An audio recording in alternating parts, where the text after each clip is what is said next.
ननंदेचा तोरा. सुधीर, या सोनालीताई का बरं माझ्या जीवावर उठल्या आहेत? मी एकतर या प्रेग्नन्सीमुळे खूप अशक्त झाले आहे. माझे मला काही सुचत नाही आहे आणि वर यांच्या फॅमिलीचं. सर्व मी कसं उठाटेव करू? मला आत्ताच्या आत्ता माझ्या माहेरी सोडून ये. अमृता तिच्या सासूच्या आणि ननंदेच्या वागण्याने वैतागून गेली होती. सततच्या सल्ल्याने, टोमण्यांनी आणि कामाने हैराण झाली होती. अमृताला नुकताच 4था महिना संपून 5वा महिना सुरू झाला होता. सुधीर तिची जमेल तशी काळजी घेत होता, पण अमृताला पोट जास्त आले होते. तिच्या हालचालींवर मर्यादा आली होती. गर्भावस्थेतील स्थितीमुळे तिची हल्ली झोपही पूर्ण होत नव्हती, पण दररोज सकाळी लवकर उठून सर्व घरातील आवरावे लागे. तिच्या घरी ती, तिचा नवरा सुधीर, सासूबाई अनुसया आणि सासरे दिलीपराव असा त्यांचा चौकोनी परिवार. एक मोठी नणंद होती. तिचे लग्न झाले होते. तिचे नाव सोनाली होते. तिचे जरी लग्न झाले असेल, पण तरी आजही सर्व निर्णय हे सोनालीला विचारूनच घेतले जात असत. अमृता आणि सुधीर यांच्याबाबत अंतिम निर्णय हा सोनाली आणि तिचा नवरा शिरीष हे दोघे नवरा बायको घेत असत. त्यात कोणी काहीही हस्तक्षेप करत नसत. अनुसया घरातील सर्व हालचाल दररोज आपल्या मुलीला सोनालीला सांगत असत. त्यांच्या या सवयीला अमृता कंटाळून गेली होती. तसेच अगदी बारीक सारीक निमित्त काढून सोनाली नेहमी माहेरी येत असे आणि अमृतावर वर्चस्व गाजवण्याचा प्रयत्न करीत असे. ती म्हणजे सोनाली जेव्हा माहेरी येई तेव्हा नवरा आणि आपल्या दोन्ही मुलांना सोबत घेऊन येत असे. तिचे सासर माहेरपासून 2 किलोमीटर अंतरावर होते आणि शिरीष आपल्या सासरी राहून ऑफिसला जाऊ शकत होता आणि त्यांची दोन्ही मुले आजोळी राहून ही शाळेत तिथूनच जात असत. जेव्हा केव्हा हे सर्व घरी येऊन राहायचे तेव्हा तेव्हा कामाची सर्व जबाबदारी अमृतावर पडत असे. पण बिचारी काही न बोलता सर्वांचीच काळजी घेत असे. लग्न होऊन 5 महिन्यानंतर सुधीर आणि अमृता यांना ते आई बाबा होणार आहेत हे समजले. खूप आनंद झाला होता सर्वांना. आता जेव्हा अमृताला 3रा महिना चालू होता, पण तिची प्रेग्नन्सी खूप कठीण होती. तिला काहीही खाल्लेले पचत नव्हते.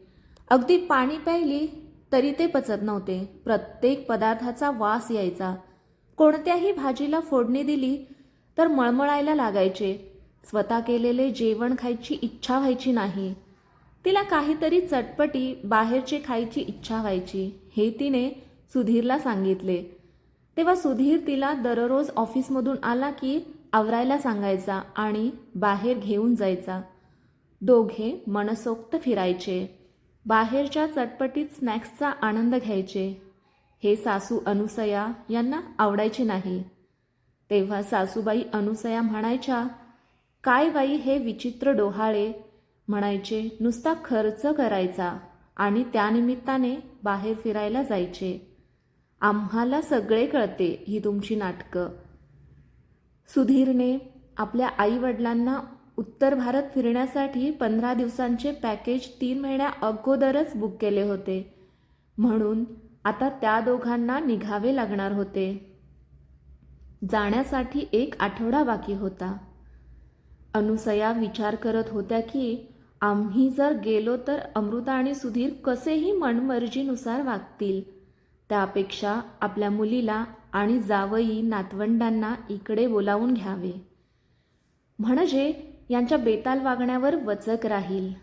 सासूबाईंनी लगेच आपल्या मुलीला सोनालीला फोन केला आणि घरातील सर्व खबरबात सविस्तरपणे सांगितली आणि सगळे इकडे या म्हणून सांगितले. सोनालीला तर माहेरी येण्यासाठी कारणच हवे होते. कारण सासरी तिला एक दीर, जाऊबाई, त्यांची मुले, सासू सासरे होते. ते त्यांच्यापासून दूर राहत होते. सोनाली अतिशय भांडखोर आणि तापट स्वभावाची असल्याने आपलेच खरे, आपणच खरे अशाच आविर्भावात ती नेहमी असायची. काहीही विचार न करता बोलायची.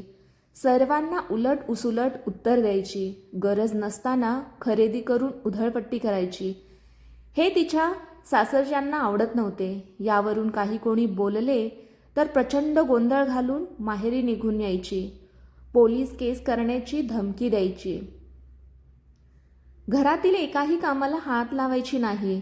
या सर्वाला तिचे सासरचे वैतागून गेले होते. त्यांच्याशी सोनालीचे पटत नव्हते. त्याचमुळे सततच्या भांडणाला कंटाळून तिचे सासरचे त्यांच्यापासून वेगळे राहत होते. त्यामुळे कधी मर्जी असेल तेव्हा ती माहेरी यायची. यावेळेस ही सोनाली आपल्या नवरा मुलांसह आपल्या माहेरी पोहोचली. झाले, आता तर अमृताला जी थोडीफार विश्रांती मिळत होती ती मिळणेही मुश्किल झाले होते. सुधीरला अमृताची होणारी धावपळ दिसत होती. आई बाबा उत्तर भारत फिरायला गेल्यावर त्यांनी खूप छान प्लॅनिंग केले होते. सुधीर म्हणायचा, अमृता, आई बाबा फिरायला गेले की आपण दोघेच असणार. खूप वेळ एकमेकांसोबत घालवू आपण मस्त. मी ऑफिसमधून आलो ना की बाल्कनीमध्ये बसून शांतपणे गप्पा मारू. नंतर दोघेच कुठेतरी गार्डनमध्ये फेरफटका मारायला जाऊ. छान बीचवर जाऊन पाठमोरे बसून आयुष्यात भविष्यातील योजना आखू. सुधीर भरभरून बोलत होता आणि अमृता त्याला आनंदून प्रतिसाद देत होती. हो हो, आपण खूप छान क्वालिटी टाईम एकमेकांसोबत स्पेंड करू. दोघेही खूप खुश होते. पण दुसऱ्याच दिवशी बहीण सोनाली, दाजी शिरीष आणि मुले यांना सर्व सामानासह पाहून सुधीर अमृता विचारात पडले. तेव्हा आई अनुसया म्हणाली, अरे या या, बरे झाले तुम्ही आलात. म्हणजे सुधीर, मीच त्यांना फोन करून सांगितलं होतं यायला. कारण आता आम्ही 15 दिवसासाठी जाणार ना, तर सुनबाईला अमृताला एकटीला कसे सोडून जाणार ना. तिला नाही जमणार एकटीने करायला सर्व. म्हणून सोनालीला तुमच्यासोबत राहायला यायला सांगितले. बघ किती गुणी माझी पोर, लगेच मदतीला धावून आली. सुधीरने कपाळावर हात मारून घेतला. कारण त्याला माहीत होतं की आपली बहीण कशी आहे. ती मदत तर सोडाच, तिच्याच सेवेला दिवसरात्र राहिले पाहिजे अशी होती. सुधीरने अमृताकडे पाहिले. तिचे डोळे रडकुंडीला आले होते. कारण तिला माहीत होते तिला समोर आतोनात कामाचा डोंगर दिसत होता. ढीगभर पदार्थांची यादी दिसत होती. वर काम करूनही नणंदेचे टोमणे ऐकावे लागणार याचा विचार करूनच तिला गरगरायला लागले. सुधीर म्हणाला, अगं आई, याची काय गरज होती. आम्ही काय लहान आहोत काय आता. आणि अमृता स्वतःची काळजी स्वतः घेऊ शकते.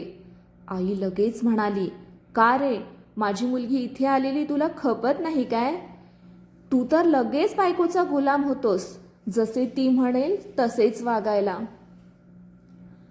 सोनाली अगदी एखाद्या महाराणीसारखी अमृताला ऑर्डर देत असे. अमृता, आज खुर्मापुरी बनव. नाश्त्याला इडली सांबार, खोबऱ्याची चटणी बनव आणि बटाट्याची भाजी मसाल्याची बनवायला विसरू नको हां.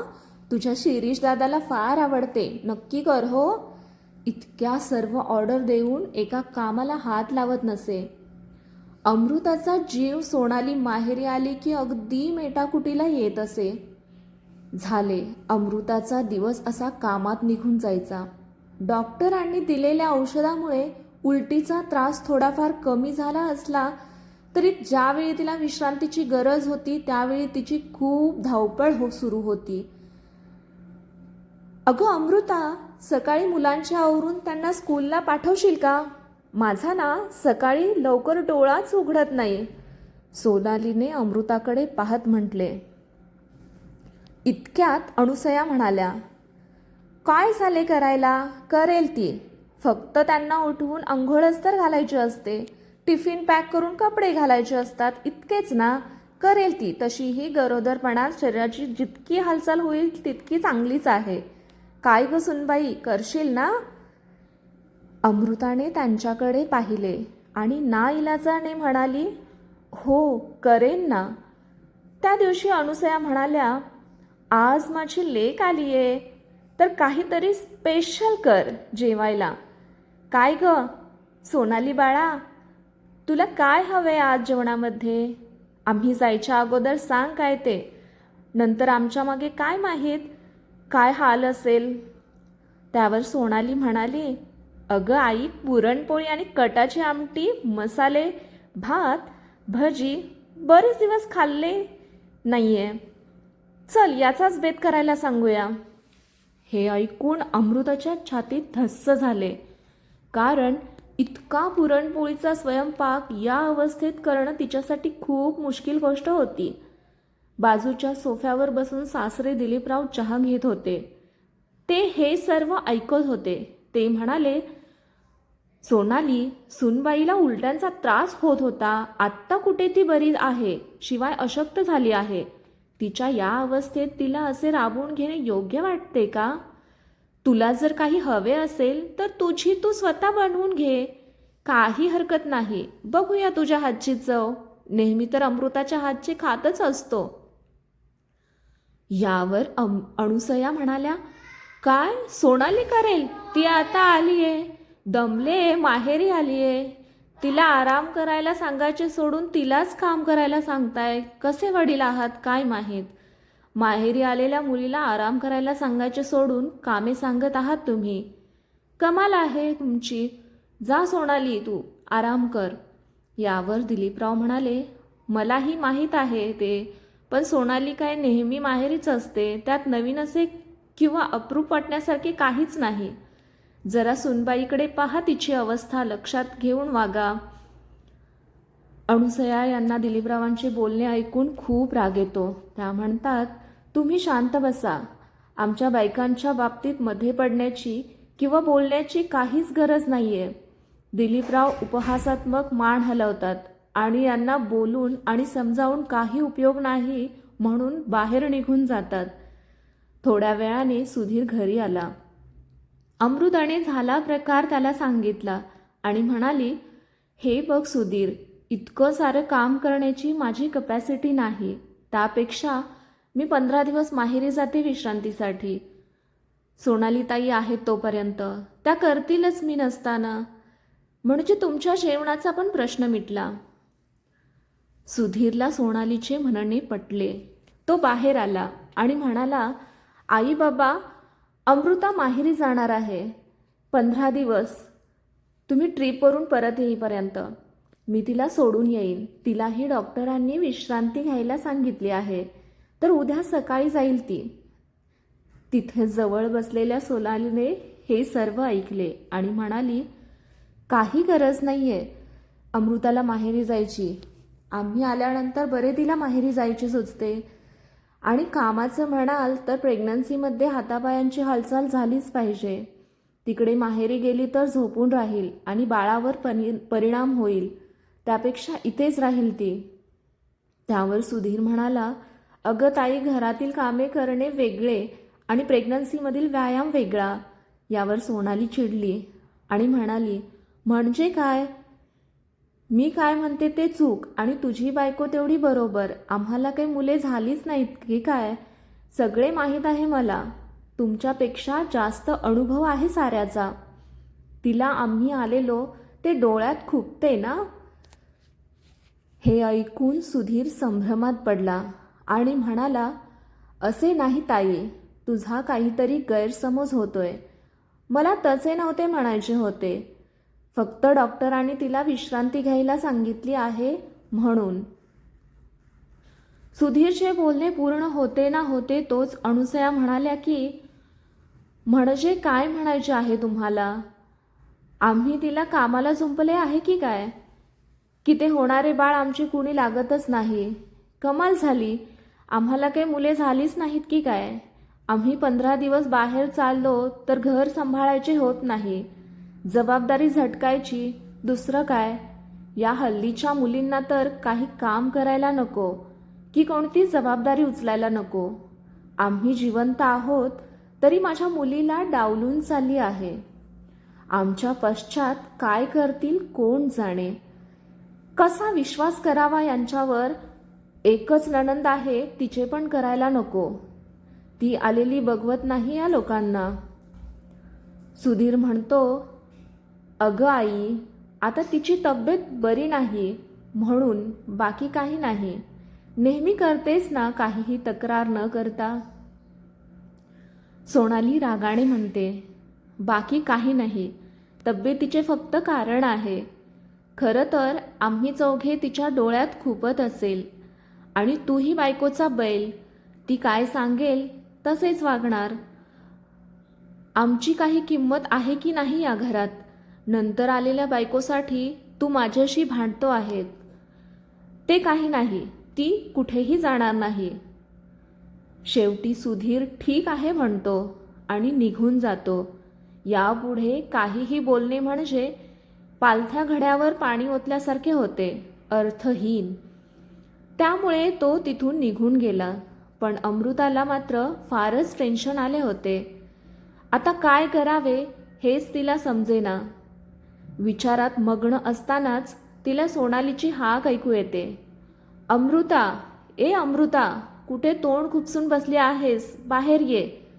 नवऱ्याला आमच्याबरोबर भांडायला पाठवून कुठे बसली आहे ही? अमृता नणंदेचा आवाज ऐकून पटकन बाहेर येते आणि अदबीने म्हणते, काय ताई, बोलवलं का तुम्ही मला? काय काम होतं? हो तर, महाराणी आहेस ना तू. नणंद घरी आली आहे, चौकशी करावी, तिचा पाहुणचार करावा. ते नाही तुला बोलवावं ते काही नाही, बोलवावं लागतं तुला. तेव्हा तू आम्हाला दर्शन देणार का? जा आता, माझं तोंड काय बघत बसली आहेस? स्वयंपाकाला लाग. पुरणपोळीचाच स्वयंपाक बनवायचा आज, आणि तोही साग्रसंगीत, समजले का? सोनाली रागाने म्हणाली. अमृताने सर्व शांतपणे ऐकून घेतले व होकारार्थी मान हलवली.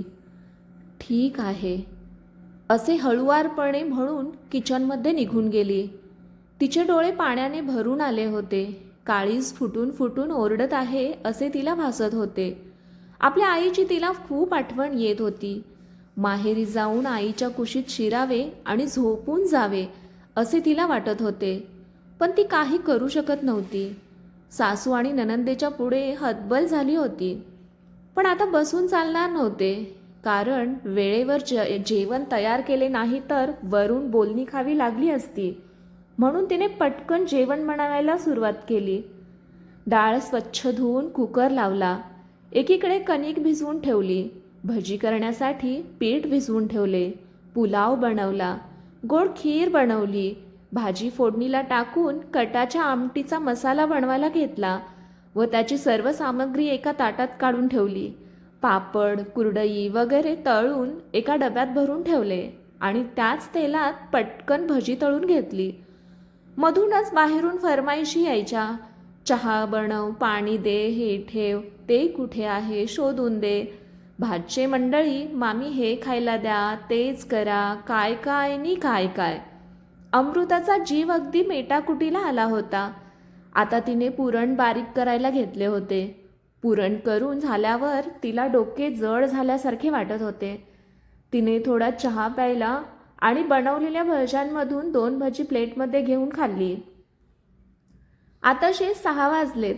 6:30पर्यंत आराम करू आणि आपल्या बेडरूममध्ये येऊन थोडा वेळ आराम करू आणि नंतर पुरणपोळी लाटून सर्वांना वाढूया असा विचार करून तिने बेडवर पाठ टेकवली. पण काम करून दमल्यामुळे तिचा डोळा लागला होता. बाहेर सर्वजण टीव्ही बघण्यात मग्न होते.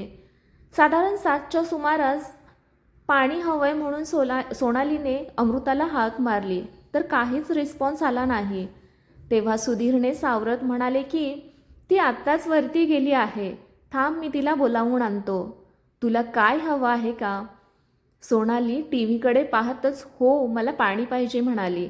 सुधीरने सोनालीला पाणी आणून दिले व वरती अमृताकडे गेला. तिला हळूवारपणे हाक मारली तेव्हा अमृताला जाग आली. ती गडबडीने उठली आणि तिने घाबरून किती वाजलेत असे सुधीरला विचारले. तेव्हा सुधीर प्रेमाने म्हणाला, शांत हो अमृता, अजून 7च वाजत आहेत. फ्रेश होऊन खाली ये. थोड्या वेळात जेवायला मागतील सर्वजण. तुझी उगाच गडबड व्हायला नको म्हणून उठवले तुला. यावर अमृता म्हणाली, हे बरं झालं तुम्ही उठवलं, नाहीतर खरंच माझा गोंधळ उडाला असता. सुधीरने अमृताचे कपाळावर आलेले केस कानामागे सारत विचारले, आता बरं वाटतंय ना? तेव्हा अमृता हसून म्हणते की हो, थोडी विश्रांती घेतली ना, आता छान वाटतंय आणि तुमच्या प्रेमाने आता नवीन ऊर्जा मिळाली आहे. दोघेही एकमेकांना बघून हसतात. सुधीर खाली जातो. तसेच अमृताही फ्रेश होऊन खाली जाते. गरम गरम पुरणपोळी बनवून सर्वांना जेवायला वाढते. नंतर स्वतः जेवण करून किचनमधील सर्व आवरून झोपायला जाते. मात्र हे करता करता तिला इतके जास्त थकायला होते की खूप वेळ उभा राहिल्यामुळे तिच्या पायावर सूज येते आणि पायातून वेदना येऊ लागतात. सुधीर तिला मेडिसिन देतो आणि तिच्या पायाला मालिश करतो, डोके चेपून देतो. तिला थोड्या वेळाने शांत झोप लागते. पण सुधीरला तिची फार काळजी वाटत होती. दुसऱ्या दिवशी अणुसया आणि दिलीपराव आपल्या प्रवासाला निघून गेले. मागे सोनालीने अमृताला प्रचंड मानसिक आणि शारीरिक त्रास दिला, पण अमृताने सर्व कसेबसे निभावले. सुधीरला सर्व समजत होते. तो तिला धीर द्यायचा, म्हणायचा फक्त थोडेच दिवस बाकी आहेत, सांभाळून घे. अमृताने पण काहीही तक्रार न करता सर्व मुकाट्याने सहन करत सर्व सांभाळून घेतले. पण या काही दिवसात सोनाली आणि तिची फॅमिली सुधीर आणि अमृताच्या मनातून पूर्णपणे उतरली होती. काही दिवसांनी अणुसया आणि दिलीपराव आपल्या ट्रीपवरून परत आले. सर्वजण खूप खुश झाले.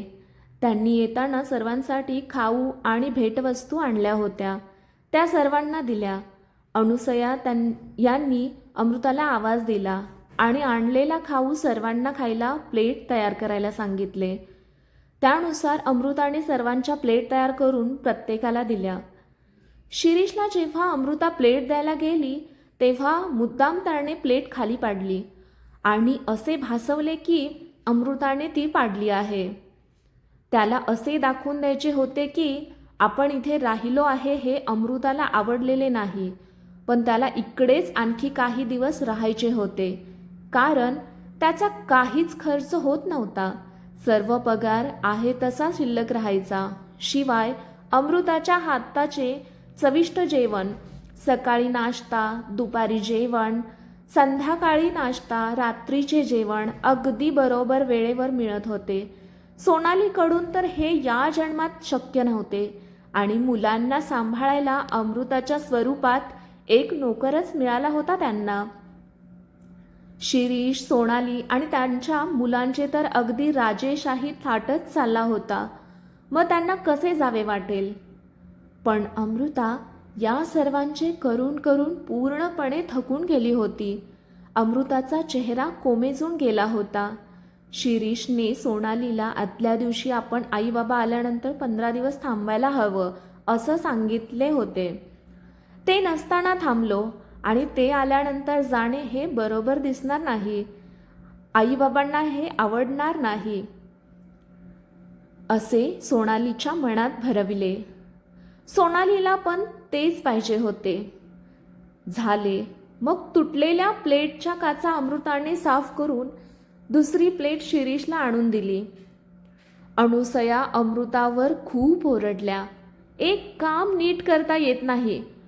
सोनाली लगेच म्हणाली, बघ ना आई, अशीच करते ही. तुम्ही नव्हता तेव्हा किती त्रास दिला तिने आम्हाला. पण असो, आता तुम्ही आला ना, मला खूप बरे वाटते आहे. आता मी किती आतुरतेने वाट पाहत होती तुझी. हे ऐकून सुधीर आणि अमृता आश्चर्याने एकमेकांकडे पाहू लागले. सुधीर म्हणाला, काहीही काय बोलतेस ताई? तिने काहीतरी कमी केले का तुमच्या खातिरदारीमध्ये? तुमचे सर्व ऐकत आलीये, करत आलीये मुकाट्याने, तरीही अशी कशी काय बोलतेस? सोनाली म्हणते, आलाच लगेच बायकोची बाजू घ्यायला. तरी म्हटले कसा काय बोलला नाही बायकोचा बैल. बरं ते जाऊ दे आई, आता तू आली आहे ना, आता तुझ्याजवळ 15 दिवस राहीन. तुला थोडे बरे वाटेल, नाहीतर म्हणशील मी नसताना राहते आणि माझ्याजवळ राहत नाही. हे ऐकून अनुसया म्हणाल्या, हो हो, नक्की राहा. तुला जितके दिवस राहायचे आहे तितके दिवस राहा. तुझेच घर आहे. आता सोनालीची फॅमिली आणखी 15 दिवस राहणार हे ऐकून सुधीर आणि अमृता टेन्शनमध्ये आले.